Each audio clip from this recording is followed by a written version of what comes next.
We got a thumbs up. We did. Okay. All right. Think we good? All right.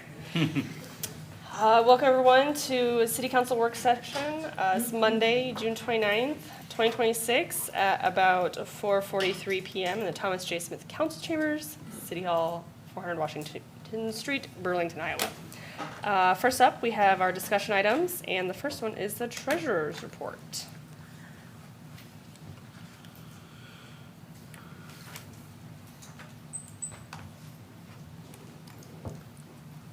In the packet is the May Treasurers Report. So we'll be making transfers and stuff later this summer. So this is kind of where we're at right now, but there's a lot of things. There's transfers, and I'm waiting for grant funds to come in. So I didn't see anything that stood out to me as something as unusual that I wouldn't expect. So if you guys have any questions.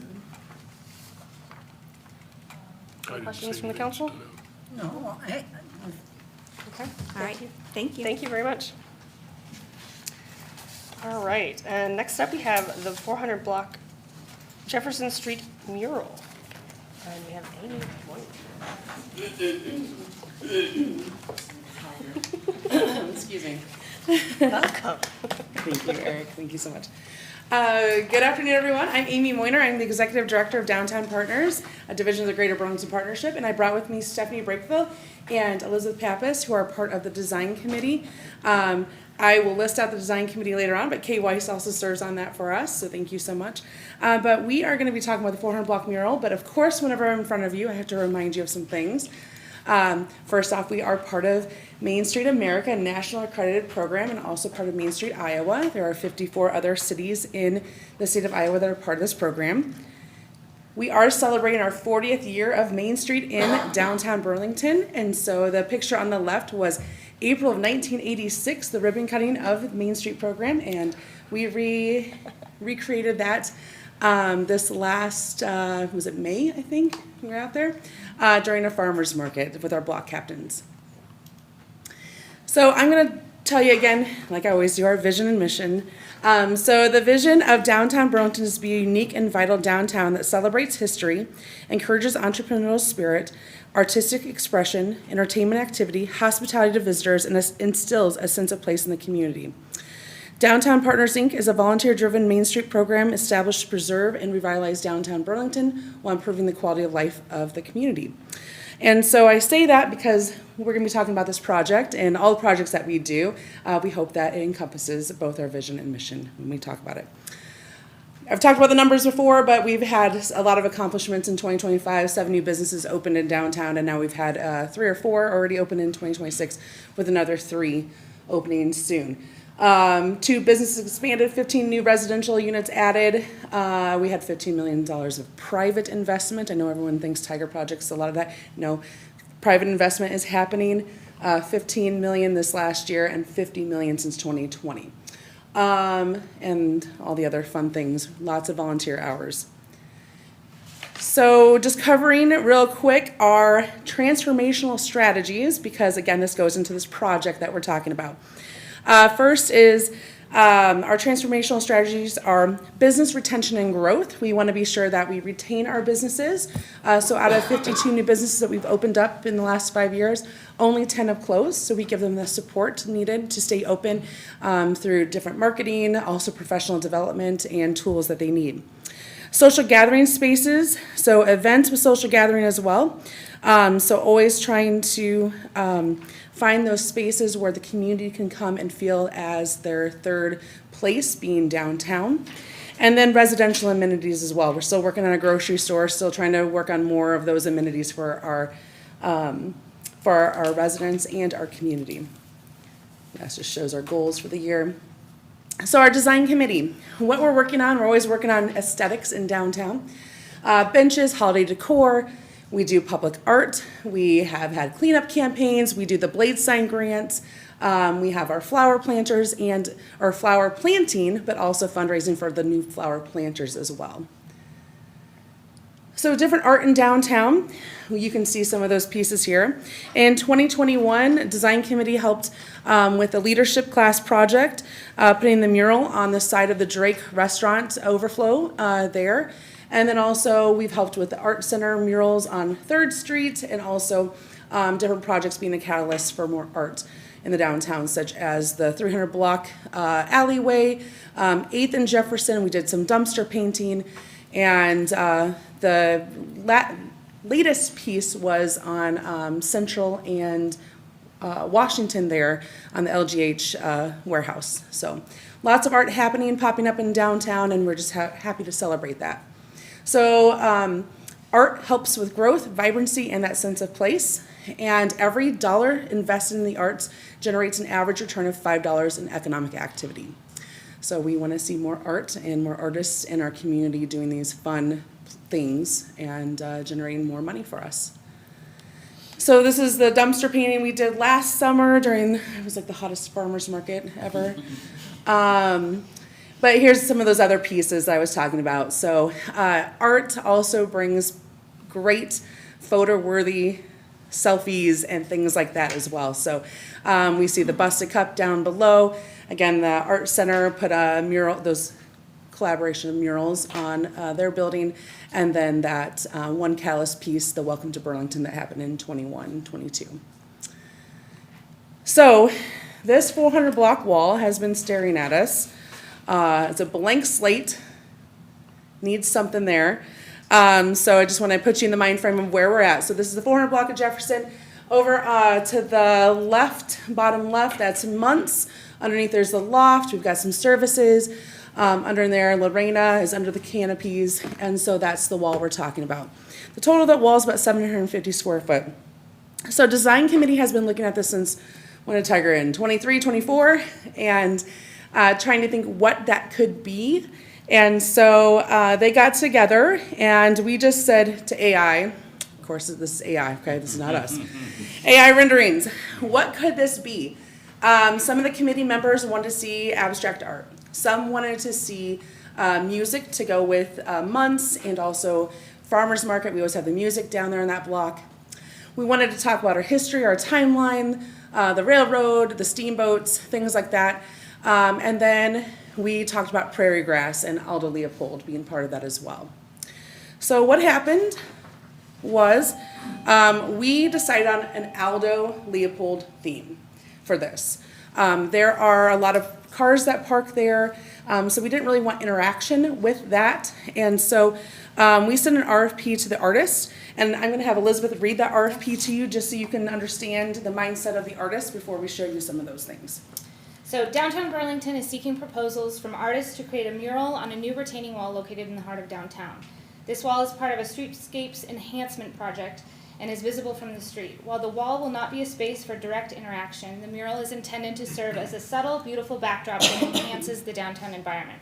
The selected mural design should reflect themes of nature, prairie grass, and the legacy of Aldo Leopold, an important figure in conservation whose influence has strong roots in Burlington. So, like Amy had mentioned, the wall size approximately 750 square feet. Location context, we talked about, the retaining wall sits between the side street parking and sidewalk in front of downtown buildings. It is primarily a visual backdrop. Pedestrian access directly in front of the wall is limited. Tables and seating will be added above the mural on the sidewalk in the future. The design intent, we are seeking a design that is subtle yet visually engaging, incorporating natural elements that reflect the local prairie landscape and nods to Aldo Leopold's conservation legacy. The mural should complement the downtown aesthetic while elevating the streetscape. Artist eligibility and selection, open to all artists. Priority consideration will be given to those with a connection to Burlington and or an understanding or interpretation of Aldo Leopold's work and philosophy. So that RFP was sent out, press releases also on our Iowa, we've got a couple through the state of Iowa, artist sites. And then we decided to put my name on a wall as well.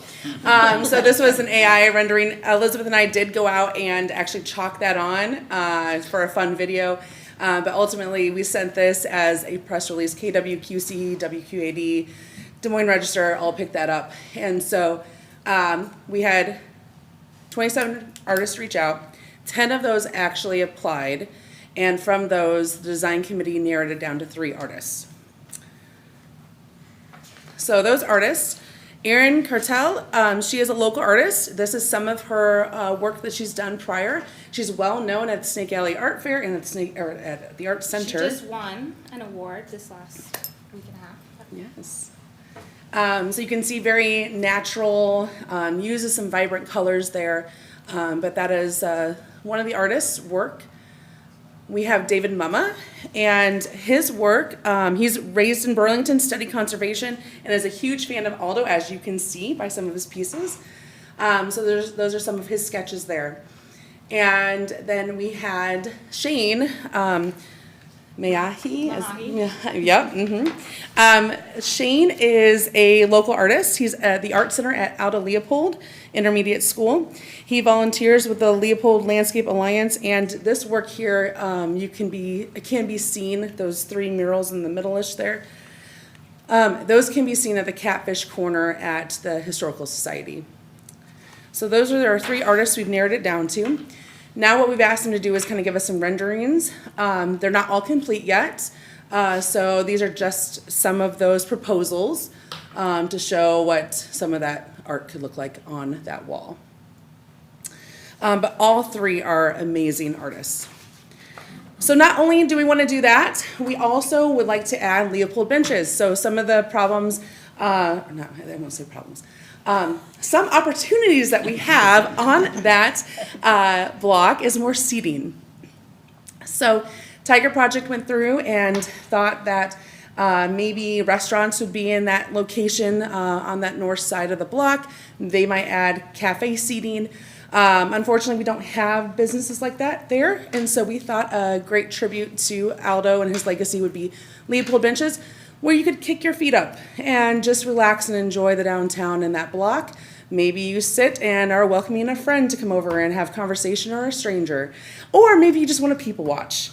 And so you could turn around and people watch at the farmer's market. So lots of different things with those benches. And so we're looking for an Eagle Scout, hopefully, to complete this project for us. Thinking 3 to 4 benches for seating up there.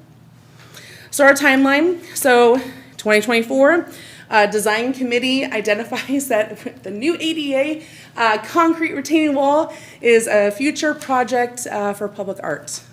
So it's been a while. We've been talking about this project. June 15th, we did have the deadline for the application to artists. June 24th is when the design committee met to go through these 3 artists, or narrow it down to 3 artists. June 29th tonight, we are presenting this to City Council for feedback. We would like to then on July 15th have that final artist selected and award that contract to that artist. This summer, we would do the wall preparation and begin the installation of that mural. Downtown Partners would coordinate with the city, pay for any permits for temporary parking space closures during that time. And then the target completion would be September 26th during the farmer's market, where we could celebrate this brand new mural and do a ribbon cutting. But we do have a contingency of having it done by October, just in case weather permits or weather delays us. So, other things to know, we have talked to several of the business owners. They are concerned about what the topic is. When they heard about Aldo Leopold, they were very pleased. But once we have that final rendering, we will walk that through with the business owners and building owners, with our block captains being part of that communication. So with that, I guess what questions do we have, concerns, or anything that we can answer? Any comments, questions, concerns? I I could go in need the right to say direction. that I was not present at the artist selection. No, this is the first time you're seeing this, Kay, right? He's like, I wasn't there. And I'm very excited about it. And I did have a I think it list. will add a lot to the block. Yeah, I think so too. I did have a list. So Elizabeth's here, Stephanie's here, Carolyn C. Blair, Julie Nichols, Kay Weiss, Geraldine Horn, Vanessa Watson, Tommy Hagan, Kathy Bentz, Jerry Johnson, and Gretchen Miller are all part of our design committee. So, Tim, you're going to say something? Like I said, I think you're headed in the right direction. Looks good. Thank you. Yeah, and the thing with this as well, I'm going to go back a couple slides just so you can see. there are going to be cars parked along that. And so that again is, we want this to be very, I hate to say, like, you don't want to interact, subtle. You don't want to interact with it. You don't want to have it like be the angel wings where you want to take a picture in front of. It just adds to the ambiance of that block in downtown. Just softens it, makes it more welcoming, and Yeah. so it doesn't Less look of like a a concrete concrete. wall. Yes. I think that's great. And I love that we're having a little more focus on Aldo. We don't really capitalize on him enough as a community, I think. And, yeah, it's great. Good job, guys. All right, so just to let you know other things, of course, this mural will be added to our downtown app where we have our art walking tour, so you can always download that. And yeah, thank you. Thank you for the support. Yeah, thank you. Thank you, guys. All right. Well done. Thank you. Thank you. All right. Do we have to do anything? They just need our, Just give them Yeah. a thumbs up. Yeah. All right, next on our discussion items, we have the fireworks update. And I think we've got a nice slideshow in here too.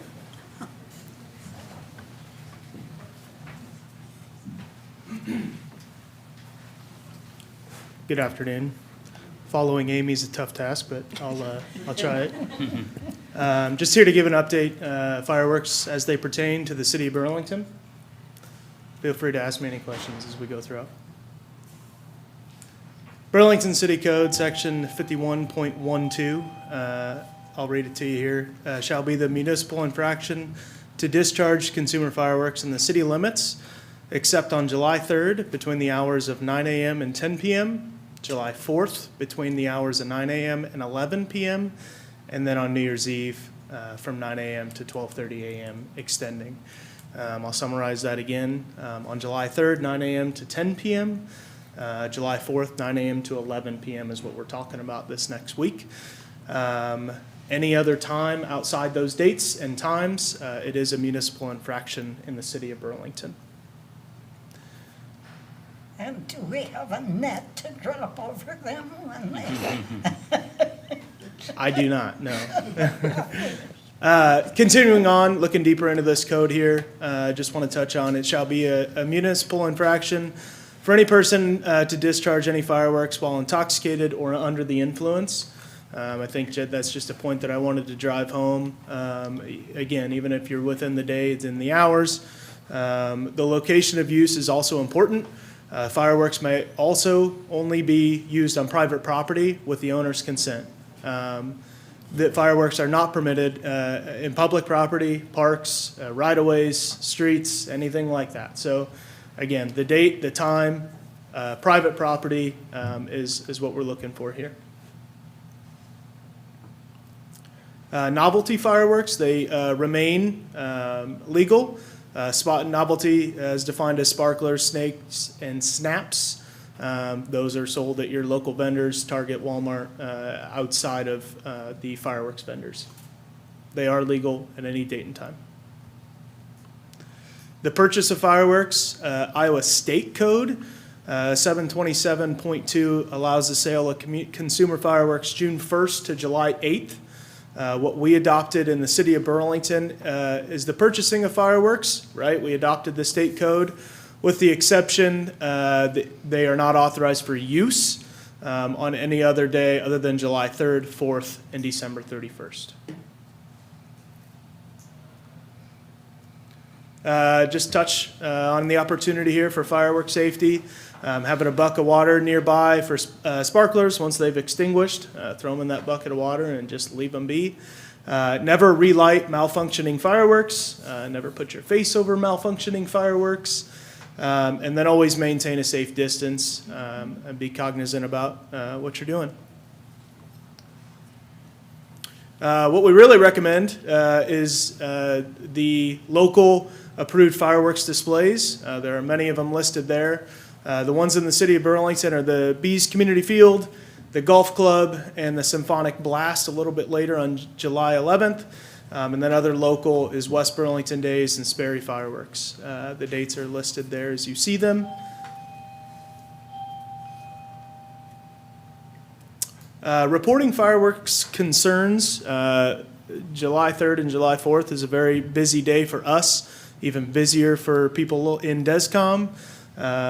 We encourage the non-emergency line, 671-7001, for any reports of the neighborhood. Of course, you're going to want to have your information ready and prepared.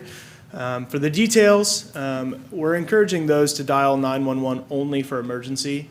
I'll take this time to also say that our Facebook pages, our media outlets, they have all this information on there as well. We just released one as well in conjunction with the police department.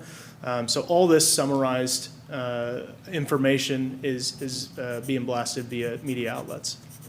Again, dial 911 only for emergencies, not a firework on your house, not that they're keeping your dogs awake. With that, enjoy a safe 4th of July, adhering to the city code and safety recommendations. Any questions? Call Wayne Thompson. Thank you. Yeah. Do you guys have any questions or comments? I just wish we had a net to draw. Right? Any questions? I don't think so. Thank you for coming and explaining it all Yeah.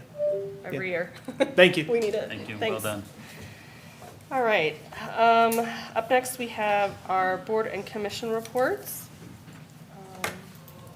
Did you have Nothing any? this week? Nothing this week? I attended the Upper Mississippi Waterway Association meeting last week in Moline, and learned quite a bit about the kinds of grants and things that have become available to those of us along the river above St. Louis until 2021. Our ports were not listed with the federal government. They stopped at St. Louis on the river and through the Corn Growers Association or something. And while they have lobbied and gotten the federal government to include the ports on their port map, they've always recognized them as ports, but they've never included them on the maps. So as of 2022, our port is listed on the port map as our Bettendorf or Davenport and all the ones north of us, and on the Illinois River as well. So that has made over $50 million in grants available to communities in this part of the nation for port improvement and river developments. Nice. That's great.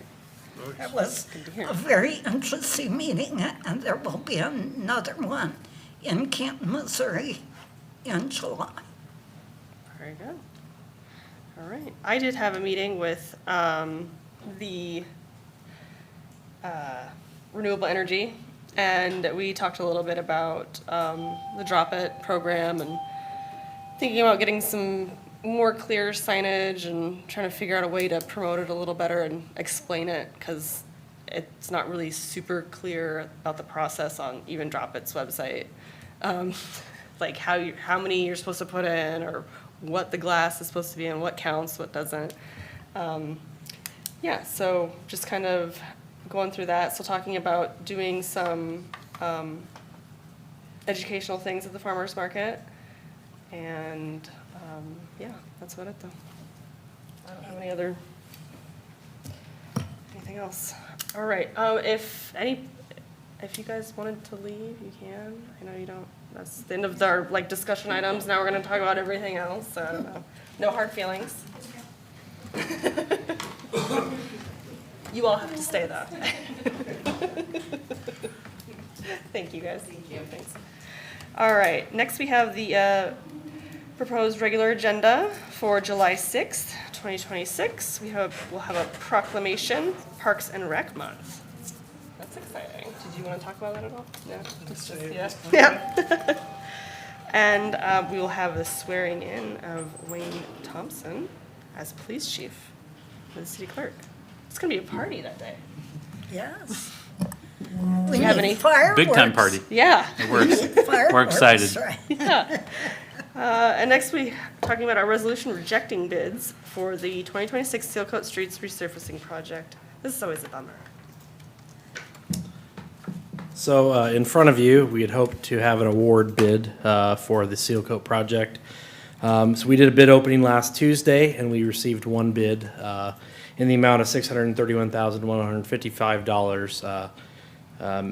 The estimate was at $385,000, so being 80% more than the estimate and not having the available funds, I'm recommending that we reject the bid. We had a discussion today at my staff meeting about how we proceed, not just with this specific project, but Seal Coat in general. We reached out to several vendors that used to do this type of work in the past, and we'll ask them again kind of why they didn't bid. Unfortunately, if there's no one out there to do the work for this type of work, we're going to have to probably have a different strategy. Meaning moving those funds that we traditionally would have spent on Seal Coat into some sort of an asphalt overlay. But it's kind of a bigger strategic infrastructure conversation than just, this specific project. But we will, we'll be tackling quite a bit of Seal Coat area with some of the sewer separation that's upcoming. So we'll intend to upgrade it from Seal Coat to an asphalt overlay or some full depth asphalt, kind of depending on the project. But we'll have to think about this pretty heavily as we walk into the next CIP budget season and how we portion out the funds from road use tax kind of moving forward.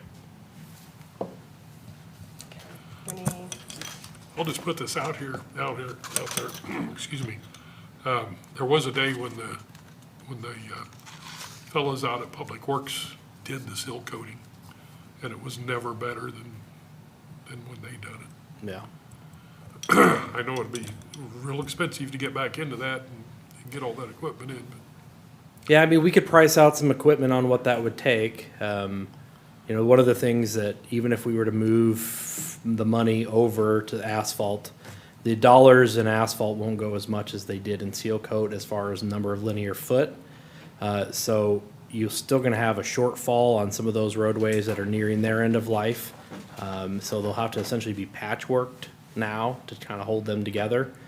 That's something we could explore. We haven't self-performed Seal Coat in 15 years, but if it's something that we want to try and do, I mean, it's a bigger conversation, obviously, than just a rejecting, but we'll look into it, I guess. yeah, we had quite a few more employees back in the day when they did that too, so. Yep.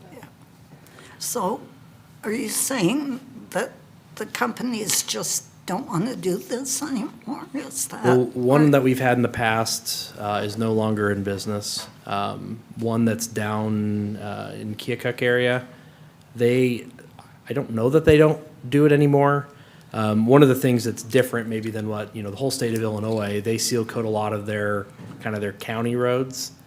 It's significantly easier work to go in there and lay out 10 miles of seal coat because you don't have water valve boxes or manholes. When we bring them in here, we do, 5 blocks, pick up Right. and move and go do a couple more blocks. So it's not as, appetizing, if that's the right word to bid on. It's a little bit more, I have that mobilization problem. type stuff. I have that problem with my house. No one wants to work on an old house. They want to do new construction, so, yeah. Okay, we're good, good. Thank you, Thank you. Nick. Yep. All right, next we have a resolution approving agreement for professional services for the Parks and Forestry Maintenance Building Conceptual Planning and Design Concepts. So with this in the budget for FY '27 for project planning and design for Parks and Forestry Maintenance Building.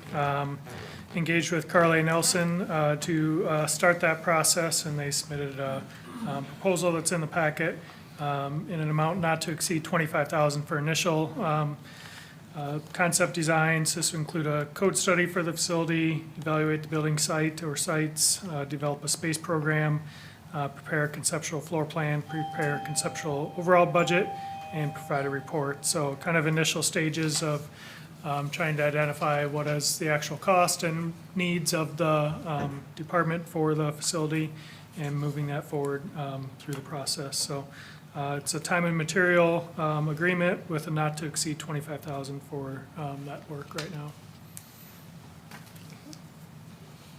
Any questions? Okay. All right. Next is a resolution approving the purchase of a cloud-based surveillance system for Burlington Urban Service from Radio Engineering Industries, REI.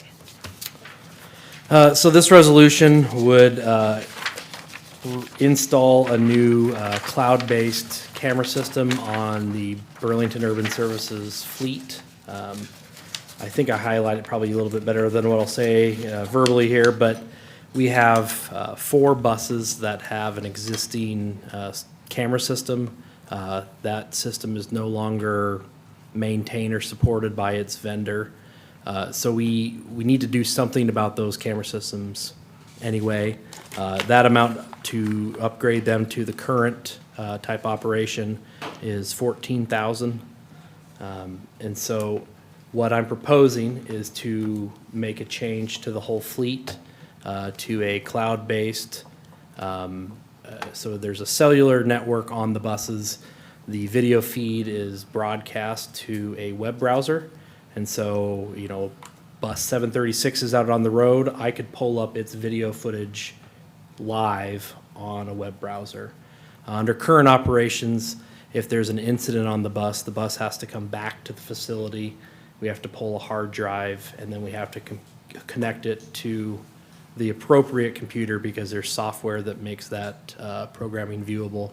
And so oftentimes it's in my office that camera footage has to be seen.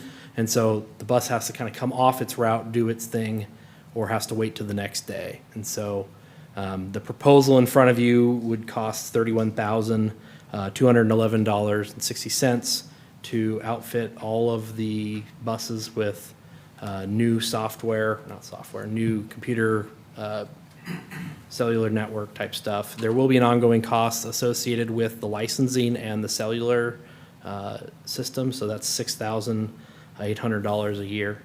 And so that's in the $31,000 bill that would come with this approval.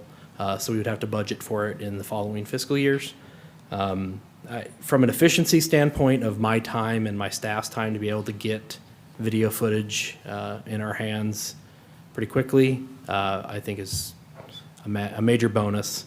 You know, you can actually do performance evaluations relatively easily by viewing their camera footage on how well, you know, bus driver A is doing. And so as long as they know that this is how you're going to be evaluated based on your bus driving skills, you know, it helps actually allow us to review how well our drivers are doing. So there's actually even a GPS location in there as well. And so from a liability standpoint, in case there's something to happen, we can prove where that bus is or is not. I'm hoping that we can tap into the GPS piece of it in the future and then reflect that onto a mobile app, but that's another conversation for another day. So, Yeah, that's good. but the funds for this would come out of a Public Works Equipment Replacement Fund. And so over the last several years, we've funded buses in our CIP, not knowing whether or not we would get the grants that would reflect that purchase. And so we've built up a fund balance of $61,583. The $31,000 bill would come out of those funds. So it's not a budgeted expense for fiscal year 26 or even 27, but it'll come out of fund balance, so. What views are the cameras going to provide? I mean, is it just watching the driver and passengers, or do you also will you be able to see? So on most of our traffic? buses, we have 5 feeds. So we have front, driver, the back, and then there's even side cameras. So there's 5 or 6 feeds on the bus. Kind of depends on the length of the bus more than anything. I think that's a heck of a price. That's, from the experience I've had when I was working with FedEx, and they put the new cameras in. Well worth the cost, but I thought they cost a lot more than that. So, Yeah. And when you parcel out the difference of the 14,000 that we were going to have to spend that regardless because of the outdated systems that, you know, we had an incident on the bus and I could not pull footage because the cameras were on that hard drive. And then you think about the reoccurring cost. It's a cost, but it's something that's for the cellular network. The actual capital difference between that and there is, you know, it's about $11,000. So I think it's a very worthwhile upgrade for us to be able to access things kind of on the go. That GPS part of it's pretty significant too. People I drive for now can tell where I'm at every moment. Tell how fast you're driving too, right? Yeah.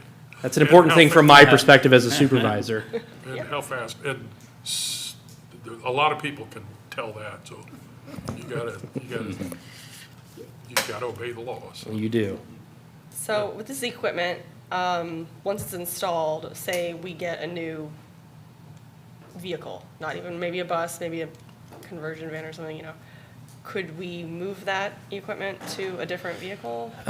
So the cameras would probably stay in there, but the actual equipment that make Right. the system broadcasted can be moved. So when we purchased a new bus recently, REI has installed the camera systems in there, so they're well aware of that.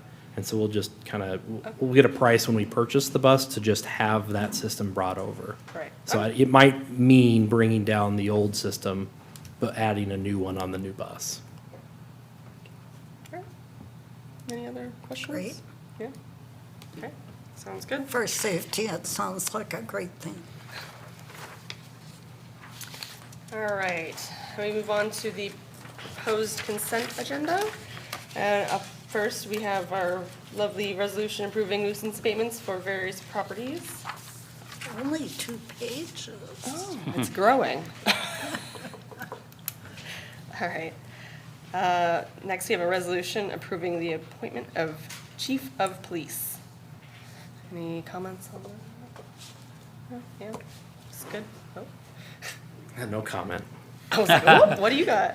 Next, we have a resolution approving a facilities restoration and planned services agreement with Interstate Power and Light Company, Alliant Energy. So this resolution would approve a master services agreement. That's kind of how I've been referring to it. I think it's termed a little bit different in the resolution. This is a renewal of an existing agreement that we had with Alliant Energy.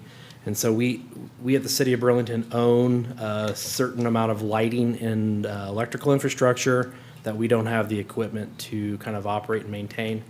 And so we've used them from time to time on individual contracts, but we use this master services agreement as kind of the, I don't know what the right word is, kind of the basis of getting into those kind of side agreements to be able to help us. You know, for instance, on West Avenue, the siren pole there by Notre Dame's field, we had Alliant Energy come in and replace that pole because it had damage. So we've used this agreement from time to time. It's fairly helpful to have them kind of available when we need them. Any questions? All right, next I have a resolution to install a no parking zone in the 2000 block of Sunnyside. Eric, could you pull up a map, just the kind of the drawn one? This resolution would install a no parking zone on Sunnyside, immediately west of the Pilger Avenue, west 95 foot. We were made aware of a couple of incidents that have occurred, and after staff did some kind of in-depth research, and this is all in the memo, there have been 11 accidents at that intersection in the last 10 years. Sight distance is the biggest issue. As you can see on Pilger, looking to the west, that kind of the area in yellow, as cars come around that curb, the visibility is pretty tough through there. There are a couple things going on. One, you have the radius of the curb as traffic is coming around that. It's hard to see. There's been a retaining wall, and then there's a telephone pole right there. We have a stop sign right there. Alliant Energy has one of their locate tubes sticking up in there. So it's awfully hard when cars are also parked there to see any of that car traffic that's coming at 30 mile an hour or more. So one of the people that brought it to my attention is one of the people that would be kind of impacted by some of the no parking. We did not go out and ask the residents because we had engineering reasons to issue the no parking area. There may be a couple folks that are upset with this, but from the accident report that has kind of followed, I would recommend approval of installing this no parking zone. Okay. And there's a sight distance. It's kind of hard to read because there's typically colors, but when we scan it in there, you can't see it. That's the second map in the memo that kind of shows you the sight lines. So we had our engineering staff take a look at that, so. Any questions? Okay. All right, next I have a resolution approving final acceptance, final payment, and release of retention monies for the Tiger Grant Downtown Streetscape Project, including Main Street and Jefferson Street improvements. So it's too bad that they left because I was going to say that Tiger Grant isn't quite over with until next Monday. And so there's been a lot of back and forth, you know, why is this taking 2 years? Well, there's a lot of back and forth. There's DOT audits. There's a lot of paperwork processes that have to go on kind of in the background between the DOT, ourselves, and the contractor to make sure all the, you know, the Buy American certifications are uploaded, you know, all the Ts and Is are dotted and crossed. And so we're finally at that point. This resolution would authorize final payment of $52,000 and then release retention dollars in 30 days, and that amount is $30,000. So if you go to the memo, you can kind of see the funds that have been used for that. The Tiger Grant funds amount to $11,000. We used kind of a combination of. Million, What? million, $1 million? 11 million. What did I say? Thousand. Not even like- it's Sorry. Details, right? Yeah, details. $11 million in Tiger Grant Sorry. funds. We had $9.5 million in GO bonds. As you can see at the bottom, we have a fund balance of those. So when we did the GO bonding, we were in the midst of the project, and so we didn't know what kind of change orders. We had some contingency plans in there, and so I don't know if you want me to talk about where those funds will go, the $2 million. You can And touch on it change. just briefly, Nick, that'd be great. So that $2.2 million in fund balance of funds that we had borrowed for the project that didn't get expended for the project will get turned over to some other capital projects like sewer separation and or road purpose. But then you see the other local funding, that was sewer dollars that we used when we installed the secondary force main and did some of the other storm work up and down Main Street. So happy to get this one off the books, that's for sure. So Yeah. I think there's still technically some Tiger Grant work that's going on. As a part of it, we have some performance measure pieces, that you have to do with any federal project that you verified it. And there, I think we have one more count that has to go on, but that'll go on and, you know, no one will even know that it happened. We just have to, you know, turn in that paperwork, so. Any more counts or work with mussels? Yes, so that was more associated with the riverfront side. So Yeah. this is the second closeout piece. We did the riverfront closeout probably over a year ago. Because there was mussels found when we were doing the investigation, we have a mussel check in to see what kind of mussels are still there. We still have till 27 to do mussel checks. So that's just part of the gig when you get into these federal projects, so. And back onto this one, some of the counts that you have to continue for the next 2 years, probably? Or through 27 as well for this one? Our pedestrian, tourism, some economic development counts, Yeah. those types of things? Pedestrians are the ones that people may notice. There'll be some like pedestrian counters out on Main and Jeff, so. Yep. But that would be the visible only count that anybody would really kind of know that's going on. Like somebody with a clicker. They actually have some like things that they tie up on the pole, and they actually, visually track them that way. Sounds good. Any questions? Sometimes there are infrared cameras too, with just a beam of light Yep, that you as break you it walk, and- you break yeah. it and counts. Yep. Interesting. All right, is that it? We good? Okay, thank you. Next, we have a resolution approving purchase of a large bucket truck for the Forestry Division. Forestry worked through the State of Iowa contracting bid, Sourcewell, for a quote on a bucket truck. This is a specialized vehicle that requires specific features to meet the needs and safety of the forestry staff. I'm looking at a 2027 Freightliner. M2 106 Plus with Terex High Ranger XT Pro 70 lift. Goes 70 feet in the air to remove some of the tall trees in our system. This was budgeted in FY '27 CIP in the amount of $240,000 using geo bonding, so just under the budget. Would plan to be ready for delivery hopefully by September of this year. Current vehicles of 2001, experiencing mechanical cosmetic issues, has high miles and hours, something that we've had some repairs on over the last few years. And then upon delivery of the new vehicle, the existing one would be sold through Purple Wave Public Works, estimated around $20,000 for that process. So would be additional funds coming back through that. But is a critical piece of equipment for the forestry department to maintain our tree inventory in the street right-of-way and park system. So recommend moving forward with this. Okay. Any questions? Nope. Nope. Okay. All right. Next, we have a resolution approving engagement letter with Piper Sandler and Company. So that one's me. So that's the aforementioned geo bonding for 2026 that Eric was talking about in the engagement letter. Piper Sandler serves as the city's financial planner. And in this particular case, this engagement letter would start the process for them to begin to look at, plan, and place our 2026 geo bonds. This engagement letter would allow Piper Sandler formally to consult in the planning, secure a rating for our bonds, provide assistance with our disclosure to legal counsel, work on due diligence, and then coordinate the final efforts to close those bonds, including our operating budget forecast, our debt service through the maturity of the bonds. We have seen in past years that Piper Sandler has underwritten some bonds. They've purchased some of our bonds. That's not a guarantee by this. It just depends on the cost, the placement, and the interest rates. So just so you know that that's not guaranteed that they would pick up any of our bonds as they have in years past. So would ask for a council approval to start that process. Okay. Questions? Okay.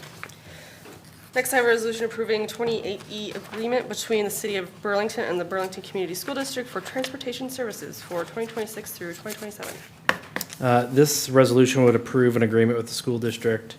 This is a renewal agreement with the school to provide transportation at a rate of $1 per ride based on the usage. And so in the previous contract, we had 40,000 displaced over a 10-month period that we would invoice to the school district. Upon discussion with them and kind of the increased ridership, we increased it to 45,000 for this next school year. We saw a fairly large increase, and I highlighted that in my memo. So we did discuss this with the incoming superintendent, and there might be some potential changes coming to the Burlington Urban Service over the next year or so. So we will, keep that in mind as we move forward, but there's no reason to not approve this. Okay, thank you. Any comments or questions? Good. All right. Next, we have a resolution approving a memorandum of understanding between the City of Burlington and Kinetic Broadband for locating services. So back this kind of early spring, late winter, a representative from Kinetic Broadband came in and discussed a community-wide fiber install. There's been some back and forth, but this MOU is put in front of you to approve so that we can ask for reimbursement for our locating services. Waterworks is also included underneath the compensation piece. And so we put out there for $55 an hour for both entities locating services that we would track the hours for and then invoice Kinetic. And so this would be upon approval of this MOU and then the right-of-way permits, we will have another community-wide fiber install starting in the next couple weeks. So think exactly what happened last year with IMON with another organization. So it will be invasive, it will be lengthy. We're going to lay down the rules of the road as they move forward. that they need to be the primary contact for the residents. You know, a lesson learned, IMON did a great job of communicating with our residents, but we're gonna hold this company and any future companies to the same standard. So that way our staff doesn't get bogged down with kinetic fiber install questions, concerns. We will still get them. But, this is just the locating piece of it all, but, as Chad knows, we had another entity approach us and asked us about another community-wide install, another company. So I have real concern about where all this stuff is gonna go in the right-of-way. Because it's SUDAS standard that the fiber or any sort of communication line is installed at 36 inches deep or deeper, mostly from the frost line perspective. They all choose to go right at 36 because it's more expensive to go deeper. But the problem is they're all in the same vertical space in the right-of-way. And so when it comes to public projects, it becomes cumbersome, as we are witnessing with the Summer Street project. So I don't know. I wish there was a method where we could say, we're all full here. We're good to go at the city of Burlington. We don't need any more fiber companies coming in. So I'm sure I probably shouldn't be doing this in an open meeting, but I don't know that I care. I mean, because this is going to be impactful on our residents. It will be. I mean, I couldn't even imagine if the third company comes in and does what they say they're going to do. Having 3 solid years of a community-wide fiber install. Think of the corners where you see the pedestals, where you already see a MediaCom, a CenturyLink, an Alliant, Yeah, an IMON pedestal. just all kinds Think of- that this one is coming and then another one is. So I don't have a lot that I can do other than scare them. I guess I don't know what else to say. So I'm just trying to mentally prepare you, and we'll have to put out press releases and let the public know that this is coming. Besides the underground fiber, are we gonna see more of the boxes, raised boxes that they couple the wires in and, Yes. boy, that's. We can that's push gonna the flush mounts, but Well- it's, Oh, go I'm sorry. ahead. No, go ahead. Well, I was just gonna say, one of these companies that we've recently talked to, and I can't remember if it was these folks or the It was next the one. other one. Talked about everything being flush mount, or the underground handholds, but, I mean, there's nothing that the city can do to mandate that. They've just kind of led with that, which is great. I mean, that'll be a lot better. But it's really up to their own design standards as to what they put in. We can't require, No, There's no ordinance we can create, nope. It's all preempted by the state. again. I mean, we can try, but I don't know that, based on some of our other interactions, I don't know that that would go over so well. well, I'm curious, we have one electric company. I know we have multiple telephone providers because of mobile phones now, but is there no way that we can put a limit on? Unfortunately, in 2012, Chad, when the state made a state franchise agreement, it limited some of our authority to dictate some of that. And there's such a big push for rural regions, which we are, to have internet and competition. There's not a lot that we can really do. Trust me, I would love to. So, Another state mandate. All right, anything else on that? No, okay. Next, I have a resolution naming depositories for deposits of the city of Burlington. Oof. So this resolution is being brought forward because we've had 2 banks that are changing names. I didn't change any of the amounts. I've just added the first Mid-Bank and Trust, which is formerly Two Rivers, and then the Nicollet National Bank, which is Midwest One. So, again, a lot of these banks on here are local banks that we go out for bids for CDs, is why you see the 15 million, because we do 5 million at a time. And then the other banks that we use the most, which is First Mid and Farmers and Merchants, have the larger amounts, so. Anybody have any questions?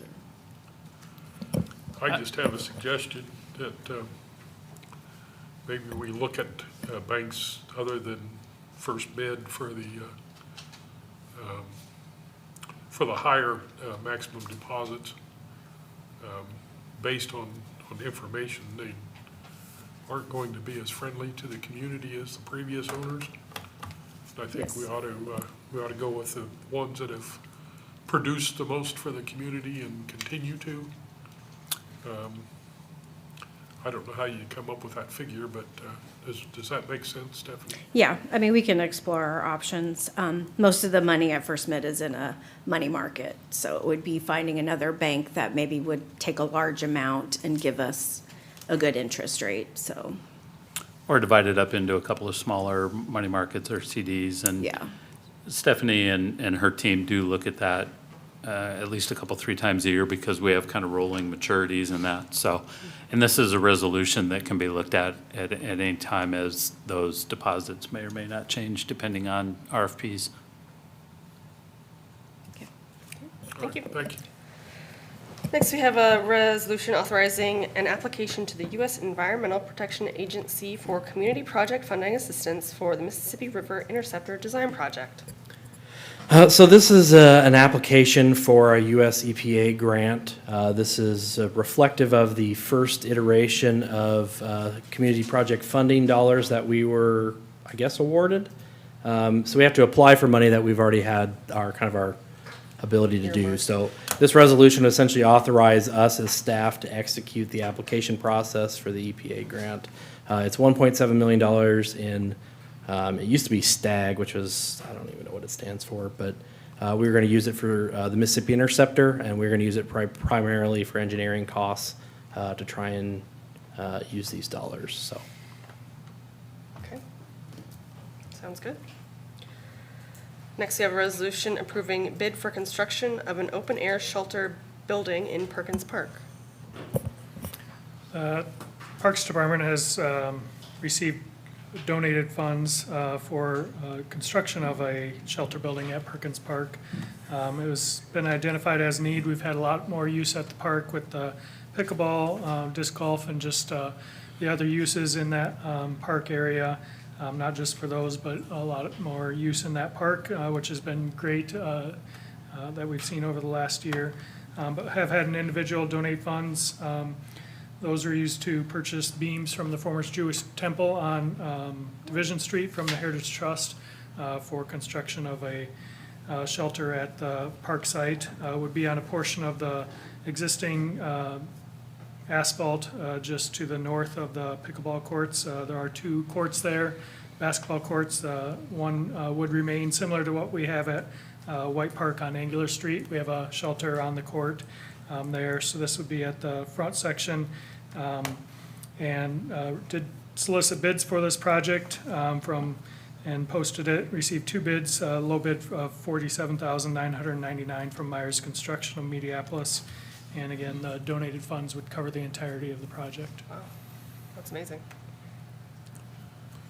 Can't argue that. Yeah. That's great. Thank the donor. Yeah, right?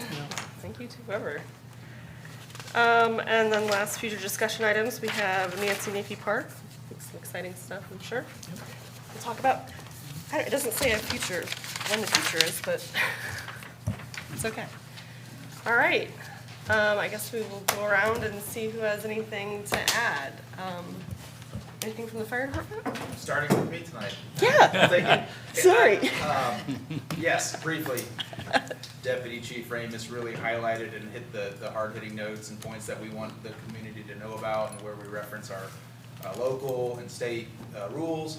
But I would just piggyback and say that on the City of Burlington website, specifically the fire department page, we have a section that's dedicated to fireworks and open burning regulations and rules. So if there's a moment that somebody comes to you and wants more information, I would point them to go to that site and that spot, because any additional help for this specific week coming up would be welcomed, because on top of an already stressful and busy work day and week, this is a week that at fire, it gets even busier. And not to speak for law enforcement, but they're awfully busy over there too, and especially dispatch. So any help we can get, we would welcome people to spread the rules and the good information. And I will say this too, the display information on our fire department page right now reflects last year's dates. We'll get that updated. But all the other information that's on there right now is still relevant and accurate. So that's where you can go find some of the fun facts and rules that people need to follow in the community. So that's all I have. Thanks. Thanks, sounds good, thank you. Anything from the police department? Nothing for me, happy to be home. Yeah, sure. Anything? A couple things, just an update on 1100 Division Street, kind of progress to date. We've had 10 showings of interest at the site for individuals, one formal offer that was well below our asking price and weren't able to get to a point there.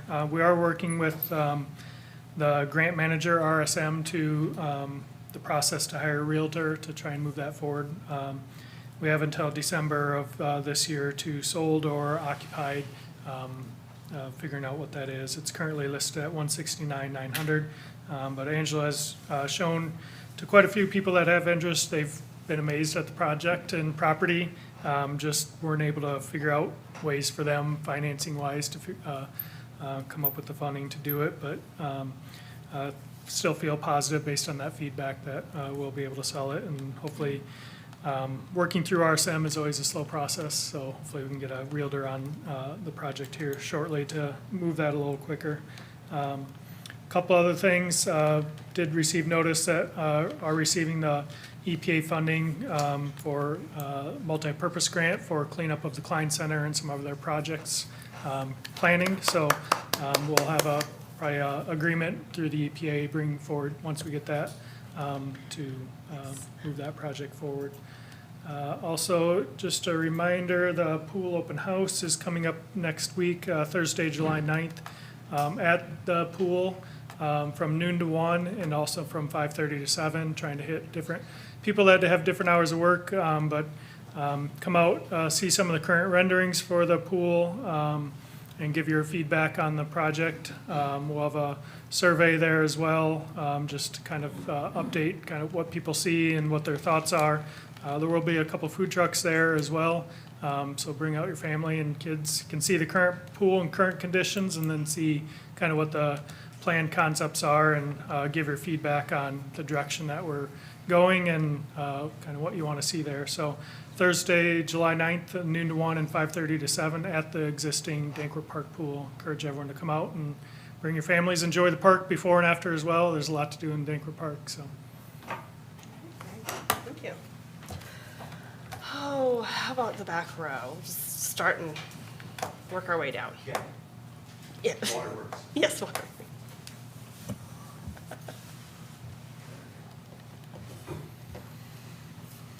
So, the Burlington Water Works, we've been working to do a new filter house, a bunch of upgrades at the treatment plant out of 99 that we're forced to have to do. But anyway, we recently applied for the Department of Defense. They offer a grant. It's called a Defense Community Improvement Grant. And so we went down the avenue with IAAP as the push, to try and help to get money with the military. Well, they have this grant. And with the help of Chad and the West Burlington City Administrator, and then Regional Planning, we applied for this grant. We're hoping and it ranges anywhere from $250,000 to $20 million. So I don't know, guess which one I'm shooting for, But anyway, it would drastically change our upcoming project that we have that should start construction in 28 at about $34 million. It would move another portion of that project ahead and allow us to marry the two together instead of piecemealing and having to discard new stuff to make it work as it is now. So anyway, keep our fingers crossed. We should know by August if we've been accepted for this grant, and then also we should know what kind of funds that are going to be available to us. So I'm really keeping my fingers crossed and hopeful on this one, so it'll make a big difference for our community. So, Huge. but anyway, thanks for Chad's help on this. So, Yeah, thank you. Yeah. Thank you. Yeah, for sure. Public Works?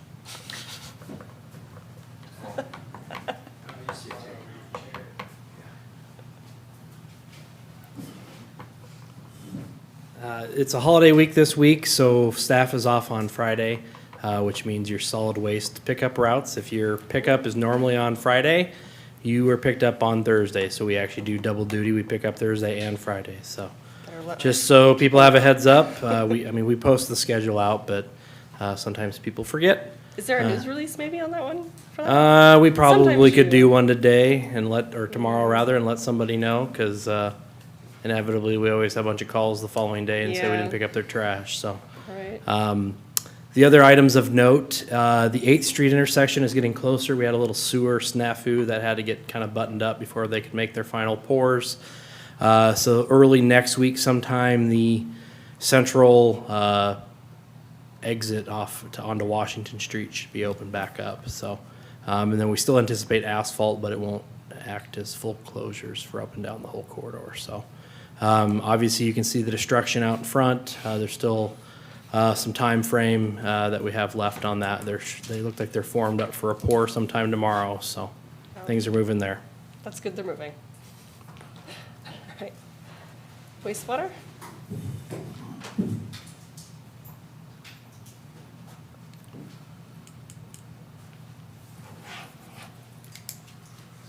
Hello.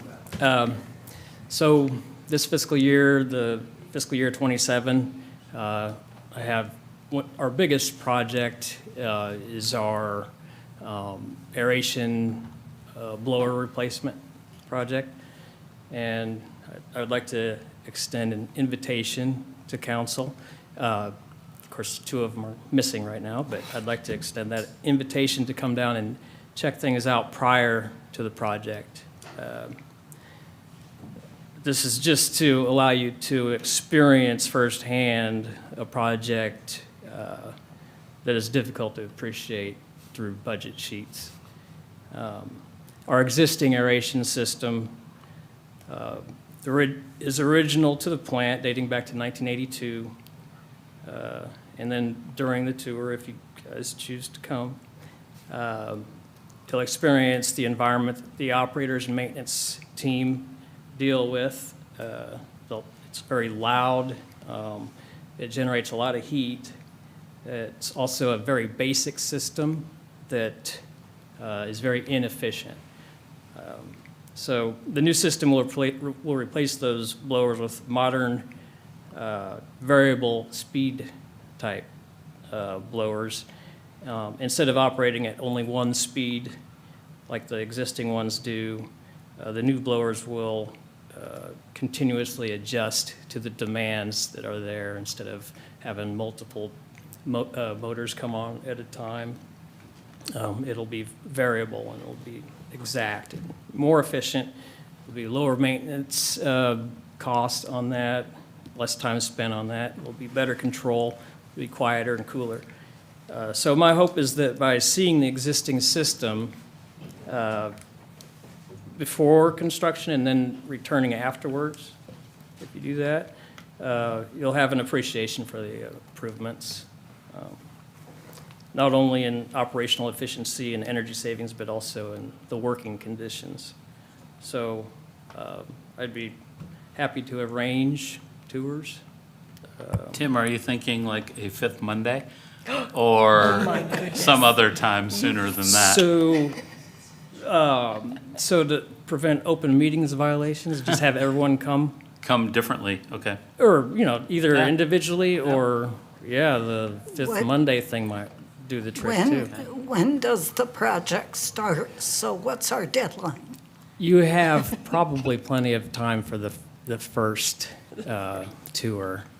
To And- see the before work. Yeah, to see the before work. And right now, over the next 3 or 4 or 5 weeks, we'll have at least one empty aeration tank. And those are kind of impressive to look at when they're empty, but, which is Great, also part of that thank system. you. We'll get Yeah, you down you're there. That sounds Yeah, like definitely. interesting. Yeah. Thanks. Thanks, Thank Tim. you. Anything from the library today? Okay, all right, nothing? You're surviving summer reading. We are, it's going great. That's good. All right, Chad, do you have anything? Yes, Oh, a couple man. things. I knew it. Item number 3 on the regular agenda, would council be opposed to moving that to consent? That's the seal Yeah, coat. the rejection of the. Rejection of the seal coat. I think that would be fine. All right. Since it's a rejection. All right. We don't have the money. Yeah, we'll move that. I wanted to make just a follow-up comment on item number 10 on the consent agenda. That's the depositories for deposit. Know that those numbers are not to exceed, so it doesn't mean we have that much in there in those funds in those accounts. It's just, it gives that not to exceed limit. So that gives Stephanie and her team freedom to kind of move some of that around as markets dictate, so. And then finally, I guess the only other thing that I have is, please don't take my silence on the swearing in of Chief Wayne Thompson as anything less than excitement and exuberance for his pending appointment next week. So I'm excited to have him in that seat. I'm excited to have him back. He's been gone for a while. He's been attending the FBI Academy, so I know he's excited to be back too. So I didn't want those two to pass quietly without expressing my excitement. So Thank you. thank you. That's all I have. Okay. I'd like to ask, can you clarify about the supervision of, or the FBI recognition of our community? There was something in the release that said we would then be an FBI accredited community. So that's something different. I'll let- Sorry about that. That's okay. Anything you want to? No, we can take it offline. Okay. No, the police department has been working for the past year or so, I think, on accreditation to become an accredited department. That's separate than what Wayne had gone through at the FBI Academy. That's really more of a personal level, a personal or professional development process. But what you might have seen, I sent some information out or came from Chief Schaefer, was about the process that the department's going through to attain accreditation. So that's like the library accreditation. That's right. Yep. Okay, thank you. Yeah. Okay, thanks. Sorry, Tim. No, did you have anything else you want to add? Tim, do you got anything? Okay, I don't, and I think, yeah, that'll be it for the meeting. Thank you for coming.